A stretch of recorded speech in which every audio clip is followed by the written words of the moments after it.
ภะคะวะโตอะระหะโตสัมมาสัมพุทธัสสะพุทธังสรณังกัจฉามิธัมมังสรณัง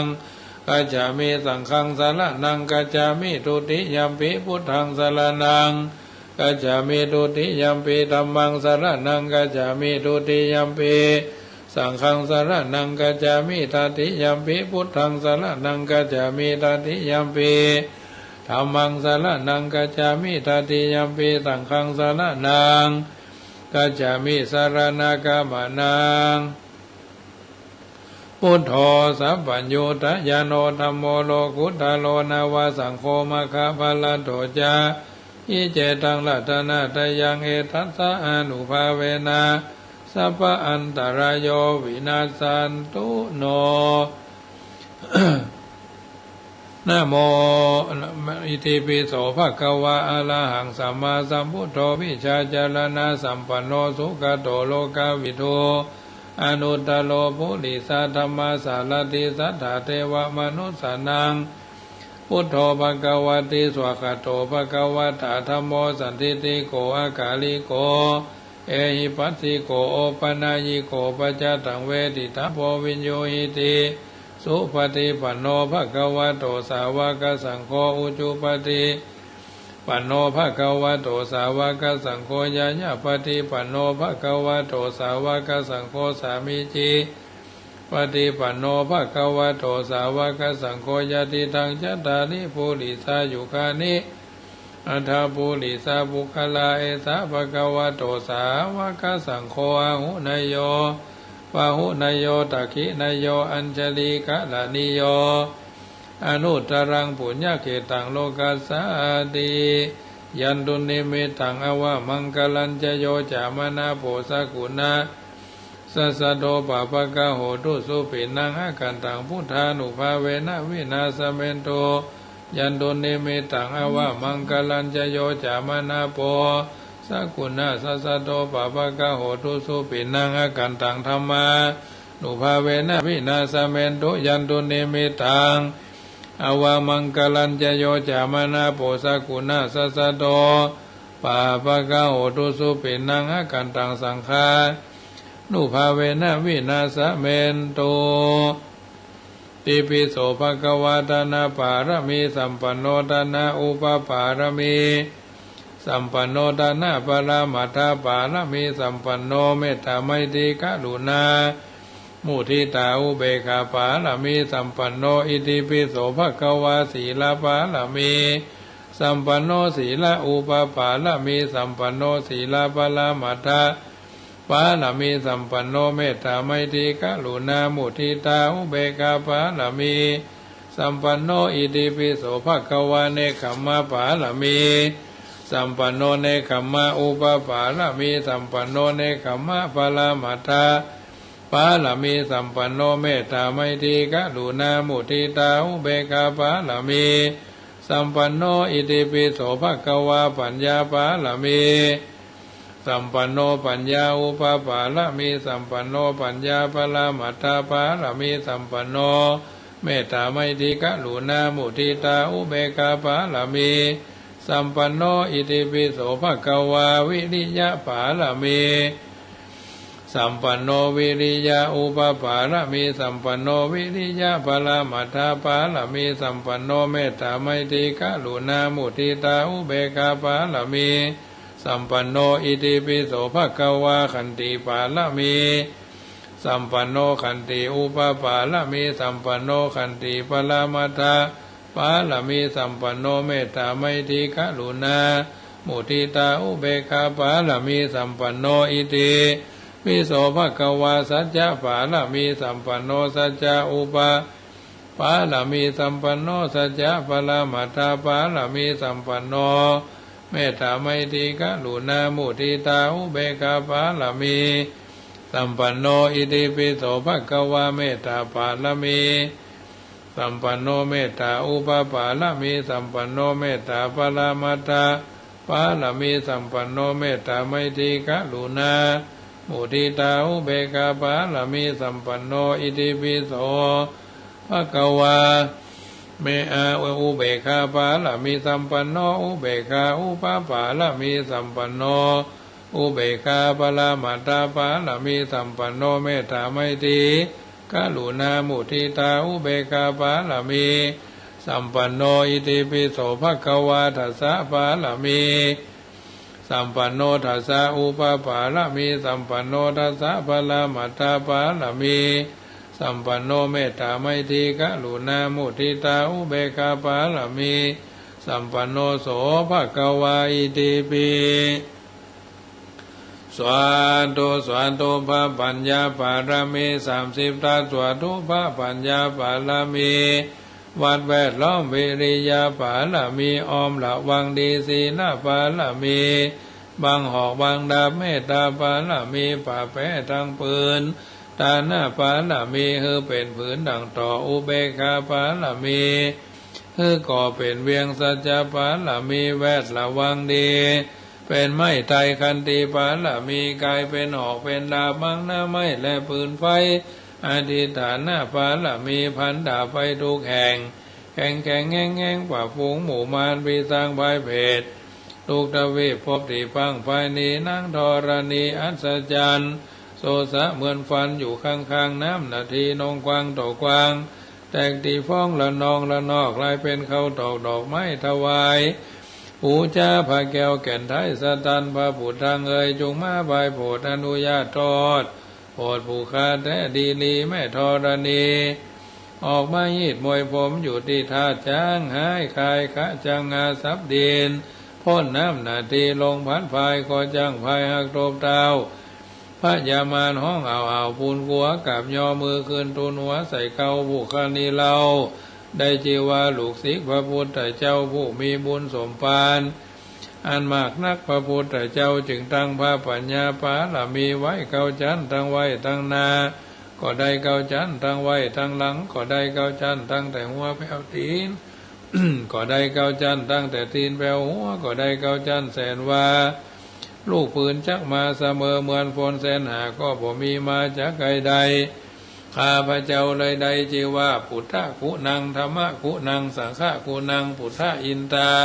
ธรรมอินตาสังฆอินตาอัสสหับแม่ธรณีผู้อยู่เหนือน้ำผู้อยู่กำแผ่นดินกันคาใดละลึกคือเถิงเถิงอาคุณพ่อคุณแม่คุณครูบาอาจารย์คุณบาแก้วเจ้า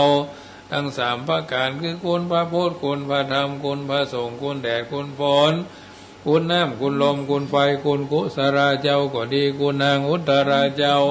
ก็ดีคุณพระปัจเจกเจ้าก็ดีคุณพระตนเมตตาภาวนาเจ้าก็ดีจุงมาสัมพิทักษ์รักษาคุ้มครอง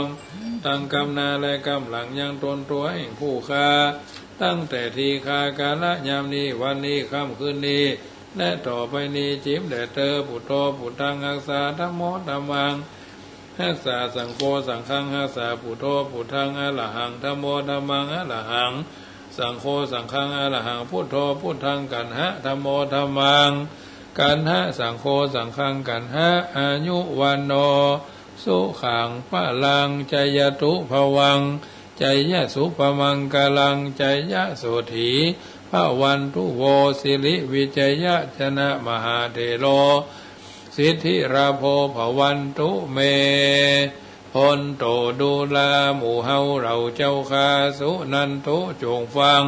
ยังกัมมังอันว่ากรรมอันใดกุสลังอันเป็นกุศล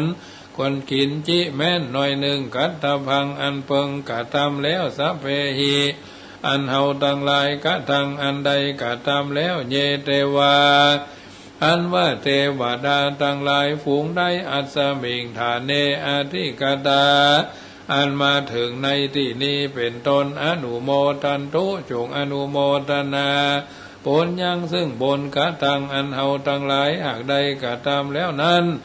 สัพเพสัตตานังอันว่าสัตว์ทั้งหลายทั้งมวลสุขีอัตตานัง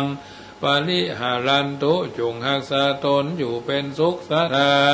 ในกาลทุกเมื่อทีคายุกาจงมีอายุยืนยาวโอนตุจงมีมาตาปิตาโลอันว่าพ่อและแม่สุขีตาจงเป็นสุขทุกขาพระมุนจันตุจงพ้นจากทุกข์คนตุจงมีสัพเพญาตกาอันว่าญาติทั้งหลายสุขีตา จงเป็นสุขทุกขปะมนจันโตจงพ้นจากทุกข์คนทุจงมีสัพเพอัญญาตกาอันว่าคนทั้งหลายฝูงบ่ใจญาติสุขีตาจงเป็นสุขทุกขปะมนจันโตจงพ้นจากทุกข์คนทุจงมีสัพเพปิศาจาอันว่าผีวิสาทั้งหลายสัพเพญาคาอันว่าญาคทั้งหลายสัพเพเปตาอันว่าเปรตทั้งหลายสุขีตาจงเป็นสุขทุกขปะมนจันโตจงพ้นจากทุกข์คนทุจงมีสัพเพนักขตาอันว่านักขตาเลิกญาคทั้งหลายสุขีตาจงเป็นสุขทุกขปะมนจันโตจงพ้นจากทุกข์คนทุจงมีสัพเพเทวาอันว่าเทวดาทั้งหลายสุขีตาจงเป็นสุขทุกขปะมนจันโตจงพ้นจากทุกข์คนทุจงมีสัพเพอาจาริยุปัจจยาอันว่าครูบาอุปชัยกัมมวาจาจารย์อนุสาวนาจารย์ครูไปครูเก้าครูไปครูตายครูยังสุขีตาจงเป็นสุขทุกขปะมนจันโตจงพ้นจากทุกข์คนทุจงมีสัพพะสัมปติโยอันว่าสัมปติทั้งหลายทั้งมวลสมิจจตุจงสมฤทธิโวแก่ท่านทั้งหลายแด่เตอเอาละญาติโยมท่านสาธุชนทั้งหลายวางน้ำฟังธรรมสวดพุทธคุณธรรมคุณเรียบร้อยต่อไปก็จะอู้เรื่องภาวนาใหม่เพราะเป็นโอกาสถวายเป็นอาจาริยปูจาในครูบาเจ้าสรีวิจัยเพราะครูบาทั้งหลายเป็นผู้ที่มีความโกรธน้อยโมหะหลงน้อยหลงโกรธน้อยเกลียดน้อยนะเพราะถือว่าเป็นผู้ที่มีบารมีอันแก่นกล้าที่เฮาท่านทั้งหลายต่างก็ได้ไหว้ได้สาได้สักการะบูชาในบรรดาครูบาอาจารย์เจ้าบุญญะลอยสีที่ครูบาเจ้าสรีวิจัยเป็นผู้เสียสละทำงานทุกอย่างเพื่อส่วนรวมที่ครูบาเจ้าสรีวิจัยมีดีกว่าคนอื่นๆที่เฮาควรจะเอามาเป็นต้นคิดมาเป็นต้นแบบมาเป็นต้นไม้มาเป็นต้นน้ำต้นคิดสร้างสรรค์ที่ดีแบบฉบับของคนเสียสละต้นแบบต้นคิดต้นไม้ก็คือเป็นห่มไม้ใบบังคุ้มครองปกป้องศิษยานุศิษย์และผู้ที่อยู่ในโอวาทนะแล้วก็ต้นน้ำมีน้ำใสใจแจ้งมีน้ำใสใจจริงมีความจริงใจมีความจริงจังมีความจริงแท้ต่อสมณะสารูปของพระคุณท่านเพราะฉะนั้นครูบาเจ้าสรีวิจัยเป็นผู้มีโลภะน้อยโมหะน้อยโทสะน้อยเป็นผู้บ่มีไฟแต่ความดีเพราะท่านตั้งปณิธานเป็นพระพุทธเจ้าองค์หนึ่งในอนาคตการปลายภาคหน้าในระหว่างที่ยังต้องท่องเที่ยวอยู่ในสังสารวัฏนี้ท่านเป็นพระโพธิสัตว์หลวงปู่ครูบาหลวงปู่มั่นภูทิทัตโตเนาะเคยจวนว่าพระศรีวิชัยเรามาอยู่ด้วยกันโอ้ไปเถอะข้าเจ้าจะปรารถนาเป็นโพธิสัตว์บ่อยากจะเป็นพระพุทธเจ้าเตื้อขอหลวงปู่หลวงพ่อพากันไปทางหน้าก่อนเถอะข้าเจ้าจะอยู่ช่วยตรงนี้อันนี้ก็เป็นวลีคำเก่าของครูบาเจ้าสรีวิจัยอาตมาภาพแม้บ่ได้เกิดเมินกำลังจะขึ้น60 ขวบเนาะก็ถือว่าได้ศึกษาเล่าเรียนเขียนอ่านท่องบนสาธยาย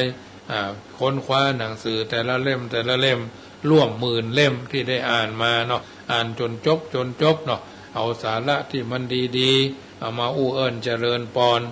บรรดาญาติโยม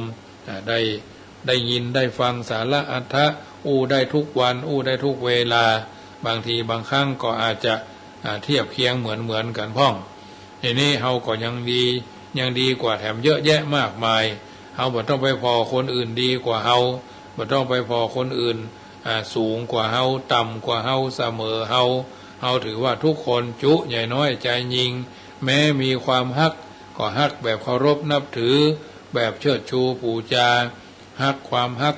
ระหว่างเพศตรงข้ามก็เหมือนกันมีความเอาไว้ในใจเพราะความฮักนั้นไม่ใช่เป็น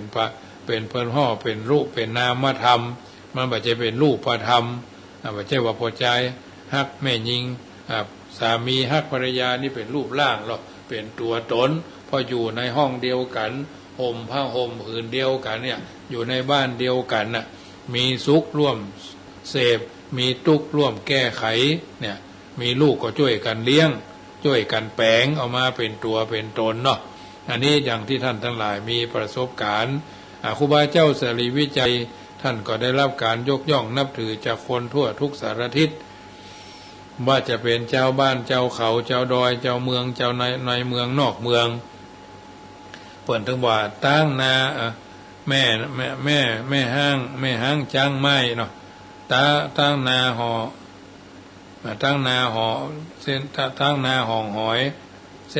ส้นผมบางดอยในจักกุ้มอันนี้เป็นต้นที่เพิ่นว่าเอาไว้เป็นคำที่คล้องจองเนาะ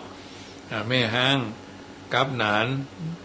ส้มกับแม่มารแม่ห้างกับหนานนี่นะเพิ่นว่ามันเป็นของกู้กันมาตั้งแต่ดึกดำบรรพ์อันนี้เป็นต้นนั้นครูบาท่านได้จาริกก่อสร้างสถานที่ต่างๆเมื่อถึงวันเดือนปีวันนั้นมาถึงเฮาก็แสดงความเคารพบูชาในพระคุณท่านแต่ละวัดส่วนมากก็จะมีสารูปรูปเหมือนครูบาเจ้าเสรีวิจัยแม้บางคนเพิ่นเป็นนักเลงพระเพิ่นก็ยังมีเพิ่นเรียกว่าเหรียญครูบาเจ้าเสรีวิจัยวัดนั้นวัดนี้ที่เฮาได้ไว้ได้สาได้ขายกันเป็นจำนวนเยอะเหรียญเงินเหรียญนั่นเหรียญนี้นะบางทีก็เป็นเกษาเพราะฉะนั้น108 วัดที่หลวงปู่ครูบาเจ้าเสรีวิจัยได้ทำอันนี้อาตมาภาพก็เคยไปหลายวัดอย่างทางเชียงใหม่ก็หลายวัดดอยสุเทพวัดสรีศรีโสดาวัดพระสิงห์นี่ก็วัด7 ยอดไปทางพระนอนแม่ปูคาอย่างเนี้ยทางละปูนเขาก็หลายวัดจามเทวีกูกุฏเนี่ยเขาก็ได้ไปไหว้อันแรกก็คือหันที่วัดกูกุฏจามเทวีเนาะแต่ก่อนยังว่ากูกุฏพระธาตุเจดีย์มันยอดมันหักคนเมืองประกอบว่าไปไหนไปโรงพยาบาลไปทางใดพวกไปทางวัดกูกุฏเพื่อกูกุฏก็คือเจดีย์กุฏนั่นแหละไปทางสันหิมปิงมั้งน่ะถ้าคนที่อยู่ทางละปูนนะนี่อย่างเจดีย์วัดเจดีย์หลวงพวกวัดกูกุฏเหมือนกันกูก็คือเจดีย์บ้านเฮานั่นแหละอันนี้เป็นต้นฉะนั้นเฮาท่านทั้งหลายวันสำคัญมาเวียนมาบรรจุจอบครอบไว้บ่ใช่ว่าสนใจเฉพาะวันนั้นถ้าเราทำทุกวันอย่างเราสวดมนต์มันก็จะเป็นนิสัยเนาะมันจะเป็นนิสัยมันก็จะเคยชินอย่างทุกเจ้าสวดโยโกห้องทุกวันจะเอามาก่อนนะโมตัสสะจะเข้านอนก่อนนะโมตัสสะดีใจก่อนนะโมตัสสะทุกข์ใจก่อนนะโมตัสสะสามีภรรยาอยู่บ้านเดียวกันเหมือนกันบทใดถึงเวลาใดจะยี่เขี้ยวเบี้ยวปากใส่กันก็นะโมตัสสะใส่กันมันถึงบ่ได้ว่าละเหมือนกับคนไปขอน้ำมนต์ไปขอน้ำมนต์วัดไหนมั่วมีตะเคยเล่าไว้ในน้ำมนต์มาโยมเวลานั้นห้ามผูออกเนอะห้ามขืนเนยหรอกจนกว่าถ้าเมาเหล้าเดือดร้อนมาคนใดเอาเข้าก่อนเลยเป็นเรื่องอุปเทศแก้กันไปเพราะฉะนั้นวันนี้เป็นวันสำคัญของครูบาเจ้าเสรีวิจัยครบรอบ88 ปีวัดดอยสุเทพก็ทำกันตอนเจ้าเนาะหลายหน่วยงานหลายวัดหลายวาไปทำบุญก็ชื่นชมอนุโมทนากับสิ่งต่างๆเหล่านี้คำว่าภาวนาแปลว่าบุญสำเร็จด้วยการเจริญภาวนาครูบาเจ้าเสรีวิจัยเพื่อนไปทางวิปัสสนากรรมฐานเนาะหมายถึงเจตนาจิตจันทร์ผ่องใสแม้กระทั่งสิ่งสารสัตว์ที่จะเข้ามาหาก็บ่สามารถที่จะทำให้หยุดกึกครูบาเจ้าสุพรหมยานเถรก็เหมือนกันหน้าแล้งเพิ่นจะพาพระเนนไปปฏิบัติธรรมเดินดนซอนป่ากันไปที่หั่นที่นี่เนาะไปเจอเสือสิงกระทิงแรดก็พากันสวดโยโกห้องครูบาเจ้าเพิ่นก็มีส่วนดีที่เฮาท่านทั้งหลายได้เคยศึกษาข้อแลกเปลี่ยนเรียนรู้คำว่าสำเร็จด้วยการเจริญภาวนาเนี่ยเจตนาใดของผู้หันจริงหันแจ้งซึ่งตาหูจมูกลิ้นกายใจรูปเสียงกลิ่นรสโผฏฐัพพะธรรมารมณ์จักขุวิญญาณถึงมโนวิญญาณจักขุสัมผัสถึงมโนสัมผัสเวทนาอันเกิดจากจักขุสัมผัสถึงเวทนาอันเกิดจากมโนสัมผัสและรูปสัญญาธรรมสัญญาชรามรณะว่าเป็นอนิจจังทุกขังอนัตตา ตามต่างแห่งวิปัสสนาหรือญาณเจตนาได้แก่เจตนาอันเป็นไปในอารมณ์38มีปัทวีกสินเป็นต้นก็ดีเจตนาเป็นไปด้วยแห่งการทำไว้ในใจซึ่งการสะสมกรรมายตนะคือการงานและสิปายตนะคือในศิลปะในวิชุฐานะซึ่งต่างๆเหล่านี้บุญกิริยาวัตถุอันเป็นภาวนาใหม่สำเร็จด้วยการภาวนา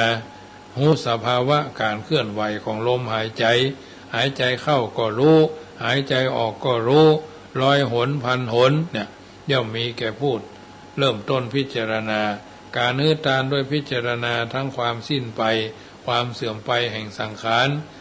การอบรมภาวนาก็มีอยู่2ประการสมถภาวนาการฝึกอบรมจิตให้เกิดความสงบวิปัสสนาภาวนาฝึกอบรมปัญญาให้เกิดความรู้ความเข้าใจความเป็นจริงภาวนา2ประการเนี้ยประการหนึ่งก็คือจิตตภาวนาฝึกอบรมจิตให้หนักแน่นในด้วยคุณธรรมมีความเข้มแข็งมั่นคงเบิกบานสงบสุขผ่องใสสมาธิก็เหมือนกันในคัมภีร์วิสุทธิมรรคได้ตั้งคำถามเรื่องสมาธิไว้8ข้อ1โกสมาธิคำว่าสมาธิได้แก่อันยัง2เกนัตเถนะได้คำว่าสมาธิหมายความว่าอย่างไรก็มีคำตอบว่าคำว่าสมาธิได้แก่กุศลจริตมีอารมณ์เป็นหนึ่งเดียวมั่นคงคำว่าสมาธิเพราะหมายถึงความตั้งมั่นแห่งจิตและเจตสิกในอารมณ์ซึ่งถ้าไผ่เคยเรียนอภิธรรมมาก็จะสามารถเข้าใจในหลักอัตถธรรมเหล่านี้ได้เพราะฉะนั้นข้อ4พระก็ถามว่ากติวิโธสมาธิมีกี่ชนิดเนี่ยสมาธิมีหลายชนิดได้แก่ความบ่ฟุ้งซ่านอุปจารสมาธิอัปปนาสมาธิก็สมาธิได้แก่อย่างเลวสมาธิอย่างกลางสมาธิอย่างปราณีตสมาธิ4ได้แก่สมาธิที่ยากสำเร็จยากสมาธิที่ปฏิบัติยากสำเร็จง่ายสมาธิที่ปฏิบัติง่ายสำเร็จยากสมาธิที่ปฏิบัติง่ายสำเร็จง่ายสิ่งที่ทำสมาธิคือเสื่อมคือความฮักใคร่ในกามคุณชื่อว่าเป็นเครื่องเศร้าหมองของสมาธิเป็นต้นนะซึ่งสิ่งต่างๆเหล่านี้มันมีเป็นรายละเอียดที่จะต้องศึกษาเป็นระดับเป็นบทไปทางนี้ทางนั้นก็ถือว่าเป็นเรื่องละเอียดอ่อนเรื่องศีลสมาธิปัญญาซึ่งสมาธินั้นจะขอยกอุทาหรณ์พารานิสงส์แห่งการภาวนาใหม่คือท่านผู้ฟังได้ทราบรายละเอียดพอสังเกตว่าเมื่อครั้งพระพุทธเจ้าของเฮาท่านทั้งหลายประทับอยู่ที่ป่าอิสิปตนะมฤคทายวันแขวงเมืองปาราณสีเจ้าวันหนึ่งทุกภิกษุทั้งหลายเข้าไปบิณฑบาตภายในเมืองปาราณสีได้เดินผ่านประตูบ้านพราหมณ์คนหนึ่งไปธิดาของพราหมณ์นั้นมีชื่อว่าเปสการีได้หันทุเจ้าทั้งหลายเดินมาก็อู้กับมารดาว่าบรรพชิตเหล่านี้ยังหนุ่มทั้งนั้นยังมีรูปร่างสวยงามทั้งนั้นน่าฮักน่าจังทั้งนั้นแต่คงยากจนเข็นใจโดยเหตุใดเหตุหนึ่งจึงมาบวชเฮียนกันเหี่ยมดจึงมาบวชกันเสียมดมารดาก็ตอบว่าลูกเอ๋ยบุตรของสักยราชซึ่งออกบรรพชาจากตระกูลของสักยราชนั้นมีอยู่พระองค์หนึ่งบุตรของสักยราชพระองค์นั้นได้สำเร็จเป็นพระพุทธเจ้าได้ทรงแสดงธรรมมีคุณดีมีคุณงามความดีเป็นเบื้องต้นท่ามกลางและที่สุดประกาศพรหมจรรย์อันบริสุทธิ์บริบูรณ์สิ้นเชิงพร้อมทั้งอัตตะพร้อมทั้งพยัญชนะกุลบุตรเหล่านี้ได้ฟังธรรมของพระพุทธเจ้าพระองค์นั้นแล้วจึงบรรพชาบ่ใช่บรรพชาเพราะความยากจนเข็นใจลูกเอ๋ยในคราวนั้นมีอุบาสกคนหนึ่งซึ่งได้สำเร็จมรรคผลเข้ารักมรรคผลแล้วได้เดินผ่านมาที่นั่นได้ยินถ้อยคำของหญิงทั้งสองจึงแวะเข้าไปหาลำดับนั้นนางพามณีผู้เป็นแม่ของหญิงพามณีนั้นจึงกล่าวว่าข อุบาสกเวลานี้กุลบุตรเป็นอันมากได้ละโภคขันธ์หิรัญยรัตน์และพวกพ้องเป็นอันมากมาบรรพชาในศาสนาของสมณะโคดมเขาได้หันประโยชน์อย่างไรจึงบรรพชาอุบาสกคนนั้นก็ตอบว่ากุลบุตรเหล่านั้นได้หันโทษในกามคุณหันอานิสงส์ในการบรรพชาในการออกจากกามคุณจึงได้ออกบรรพชาที่กล่าวอย่างนี้เพื่อจะให้พิสดารในอัตถแห่งธรรมนั้นอุบาสกจึงได้แสดงถึงประโยชน์และคุณของพระรัตนตรัยตามสมควรแก่กำลังความรู้ของตนแล้วแสดงอานิสงส์ศีลห้าและอานิสงส์แห่งคุณธรรมที่เป็นประโยชน์ทั้งในปัจจุบันและอนาคตแก่หญิงทั้งสองท่านฟังเมื่อธิดาของพามณีถามว่าหมู่ข้าเจ้าอาจจะได้รับอานิสงส์ตามที่ท่านกล่าวมาสักครู่เนี่ยในเมื่อข้าพเจ้าทั้งสองตั้งอยู่ในไตรสรณคมและศีลหรือไม่อุบาสกก็ตอบว่าธรรมเหล่านี้พุทธเจ้าทรงแสดงไว้เพื่อเป็นประโยชน์แก่คนทั้งปวงเหตุไรจึงจะมาได้รับเล่าเมื่อกล่าวอย่างนี้แล้วก็ได้ไตรสรณคมและศีลแก่ธิดาของพราหมณ์ธิดาของพราหมณ์นั้นได้รับไตรสรณคมศีลแล้วจึงถามว่าสิ่งที่ควรทำอย่างอื่นสูงกว่านี้ยังมีอยู่ก่อ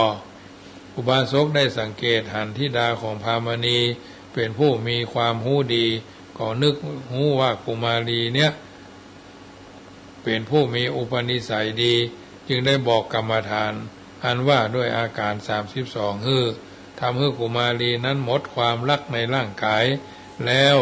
ได้สลดใจด้วยข้อธรรมอันเกี่ยวกับความบ่เที่ยงจึงได้บอกทางวิปัสสนาแล้วก็ลาภิกไปกุมารีผู้มีนามว่าเปสการีนั้นได้เก็บถ้อยคำทั้งปวงของอุบาสกที่ได้มาสาธยายเล่าอย่างฮือฟังในใจมีใจมั่นอยู่ในการนึกถึงสิ่งที่น่าเกลียดในร่างกายบ่งามบ่สวยบ่มั่นคงบ่จีรังแล้วจะเริ่มเจริญวิปัสสนาบ่จ้าบ่เมินก็ได้สำเร็จโสดาปัตติมรรค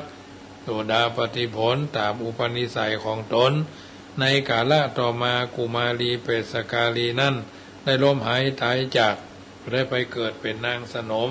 ของท้าวสักกะเทวราชมีบริวาร100,000ซึ่งล้วนแต่เป็นนางอัปสรท้าวสักกะเทวราชได้ทอดพระเนตรหันจึงได้ตรัสถามว่าวิมานหลังนี้รุ่งเรืองสดใสดีมีเสาสำเร็จด้วยแก้วไพฑูรย์ผ่องใสไวยะอยู่เป็นนิดห้อมล้อมด้วยต้นไม้ทองคำเป็นสถานซึ่งเกิดด้วยผลอันใดวิมานนี้มีนางอัปสรที่ซึ่งเกิดก่อนด้วยกรรมของตนตั้งแสนเธอผู้มียศผู้ได้มาเกิดในที่นี้คือรุ่งเรืองกว่าเทพยดาที่เกิดก่อน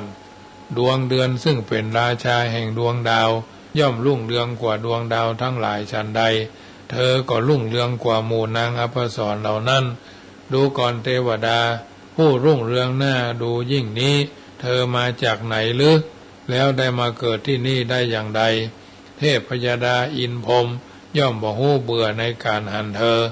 เทพธิดาก็ตอบว่าข้าแด่สมมุติเทวราชสักการราชผู้ทรงสีทรงธรรมพระองค์ได้ถามหม่อมฉันว่าเกิดมาจากไหนจึงได้มาเกิดที่นี่หม่อมฉันขอกราบทูลว่าเมื่อหม่อมฉันได้เป็นช่างหูกอยู่ที่เมืองพาราณสีมีใจเลื่อมใสในพระพุทธพระธรรมพระสงฆ์ดังคำว่าพุทโธเมนาโถธัมโมเมนาโถสังโฆเมนาโถอย่างแน่วแน่มีศีราจารวัตรประจำตัวบักขาดทั้งได้บรรลุมรรคผลมรรคก็คือหนทางผลก็คือสิ่งที่เดินทางเส้นนั้นเป็นผู้แน่นอนจึงหู้ข้างหน้าจุติจากนั้นก็ได้มาเกิดในที่นี้ท้าวโกสีจึงถามว่าเอายินดียิ่งต่อเธอมีการมาดีแล้วเธอมียศรุ่งเรืองโดยชอบ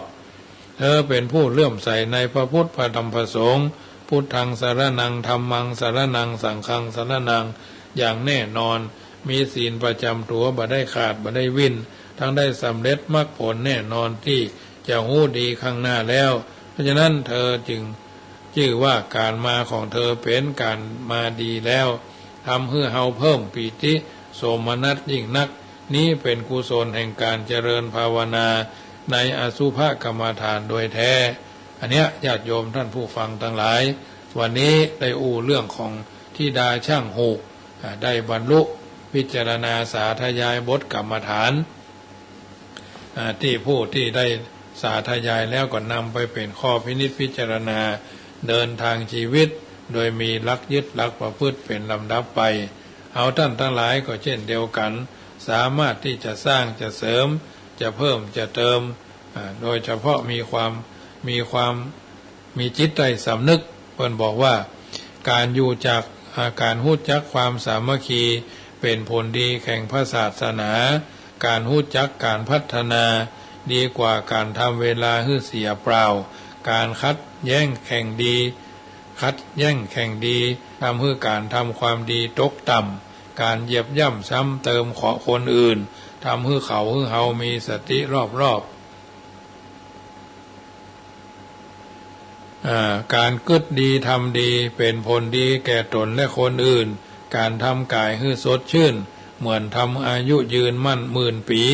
การหู้จักปราณีปรานอมเหมือนเป็นปอนอันผ่าเสริฐการหู้จักชาติกำเนิดเป็นบ่อเกิดในการทำความดีถ้าหู้ทุกคนช่วยกันกึศช่วยกันทำกิจกรรมนั้นบ่ยากถ้าทุกคนก่อความยุ่งยากเกิดหลายชาติ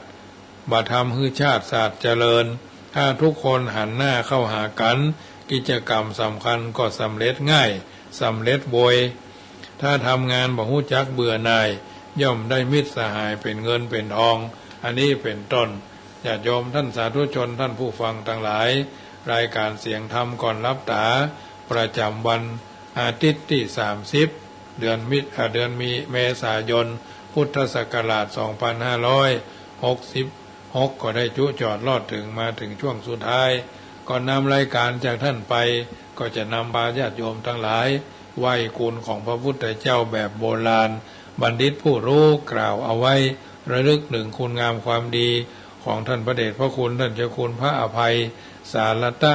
วัดฝ่ายหินปฐมสังฆราชล้านนาเจ้าคณะจังหวัดเชียงใหม่รูปที่1เพิ่นกล่าวเอาไว้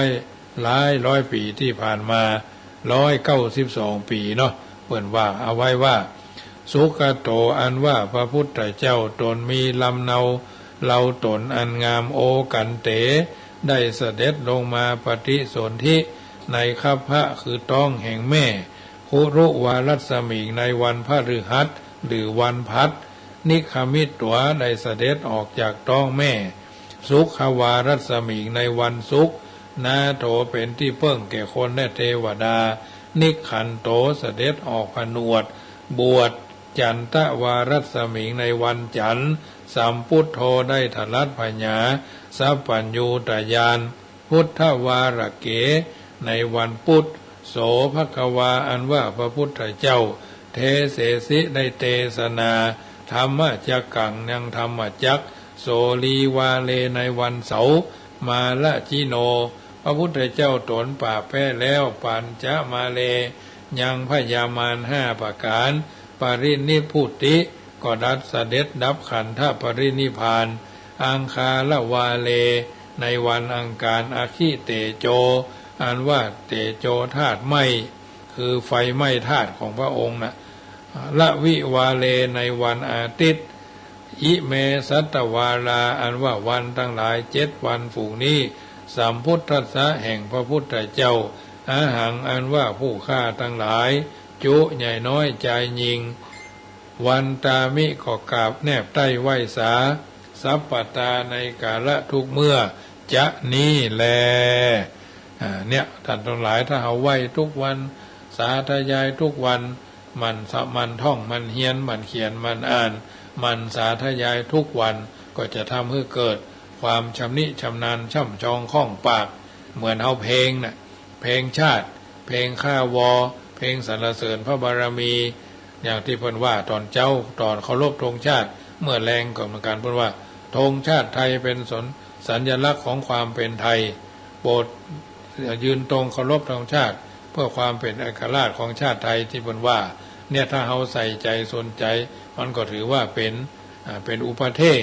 เป็นสิ่งทำให้เฮาจิตใจหนักแน่นเพิ่นก็มีการร้องเพลงชาติถึงเจ้าถึงแรงเฮาจั่นทั้งหลายจะกินจะทานก็เหมือนกันแนบไต้ไหว้สากราบไหว้อยู่บ้านก็เหมือนกันเฮาก็ไหว้พระนบธรรมจะรับจะนอนอย่างน้อยๆก็เทวดาบ้านเนาะจะปกปักรักษาหรือตอนเจ้านึ่งข้าวหุงแกงเนาะนึ่งข้าวต้มแกงแล้วก็ใส่ข้าวพระเจ้าพ่อแม่อยู่ก็ห้างข้าวคือพ่อคือแม่พ่อแม่ล้มหายตายจากก็จัดข้าวดาข้าวเทวดาบ้านเทวดาเฮือนเนาะอยู่วัดก็เหมือนกันสวดโยโกห้องเทวดาก็รักษาเพราะพุทธทางเหนือเนี่ยเป็นพุทธแบบผีทางภาคกลางนี่เป็นพุทธแบบพราหมณ์เฮาก็ถือผีดีเนาะเฮาก็ถือผีดีกันจะแต่งงานใส่ผีบัดเดี๋ยวนี้ผีไล่ผีหนีไปหมดละบางคนก็ผีขัวซองพระป่าก็มีสัพพะที่จะว่ากันนะอยู่ดีก็ผีดีรักษาอยู่บดีก็3 วัน7 วันก็หนีหมดบางทีบางครั้งสัมภเวสีเข้ามาบั่นทอนหรือมาทำให้เฮาวิตกกังวลด้วยประการทั้งปวงแต่ทั้งนี้ทั้งนั้นเฮามันขีนมันตานมันไหวมันสามันสักการะบูชานึกถึงพระพุทธเจ้าว่าเป็นที่เพิ่งว่าพุทโธเมนาโถนึกถึงพระธรรมว่าเป็นที่เพิ่งธรรมโมเมนาโถนึกถึงพระอริยสงฆ์หรือสมมุติสงฆ์เป็นที่เพิ่งว่าสังโฆเมนาโถนึกถึงคุณพ่อ21คุณแม่12พ่อแม่ล้มหายตายจากก็ตื้อถึงคุณงามความดีเฮามีวันนี้ได้ก็ย่อมมีครูบาอาจารย์ว่าคุรุอุปชายคุณุปกาโลเมนาโถครูบาอาจารย์ครูเก้าครูไปครูตายครูยังอาจาริยะอาจาริยังครูทั้งหลายเหล่านี้สั่งสอนคือเฮาได้ละชั่วได้ทำดีได้ทำสิ่งที่เป็นประโยชน์ทั้งส่วนตนและส่วนรวมฉะนั้นอันเนี้ยคือพระเจ้า5 พระองค์มันไหวมันสามันสักการะบูชากินตานหยาดน้ำมากพวงหลวงหลายจักได้สบายเกิดสุขไปหน้าเข้าตอกบานกินตาลเถิงดอกไม้บานกินตาลม่วนอันนี้เป็นต้นถ้าเราเข้าใจเราใส่ใจสิ่งต่างๆเหล่านี้ก็บ่ยากอย่าเกินพอดีถ้ามันไหวมันสามันสักการะบูชาก็จะทำให้เราท่านทั้งหลายสุขสบายกันเตี้ยงเต้าบางเตื้อบางครั้งนี่เราบ่ใส่ใจเหมือนนะเราก็เนี่ยเหี่ยเตื้อมันก็จะทำให้เราท่านทั้งหลายบาสมบูรณ์บาสมบทบาสมบาทที่เราท่านทั้งหลายได้เกิดมาเป็นชาวพุทธมาพบพระพุทธศาสนามีสิ่งอันเป็นประโยชน์คือเกิดกับตัวกับตนเป็นลำดับไปฉะนั้นแรงค่ำแรงของวันนี้รายการเสียงธรรมก่อนรับตาก็มาถึงช่วงสุดท้ายกุศลบุญญาราศีส่วนใดอันเป็นไปโดยชอบประกอบด้วยมโนสุจริตขอบุญกุศลนั่นที่ท่านทั้งหลายกระทำบำเพ็ญให้เป็นไปให้เป็นชัดแก้วพิดานคำ คลี่มงบังให้เจ้าศรัทธาทั้งหลายจุใหญ่น้อยใจยิงอยู่เย็นเป็นสุขอายุมั่นขวัญยืนกันทั่วหน้ารัตนัตยานุภาเวนะรัตนัตยเตจสาพุทโธบังซ้ายธัมโมบังขวาสังโฆบังกายาอะระหังบังเกสาอะระหังพุทโธนะโมพุทธายะอายุวันโนสุขังปะลังข้าวขอลาวางลงเต้าอีเต้านี้ก่อนเลยนะ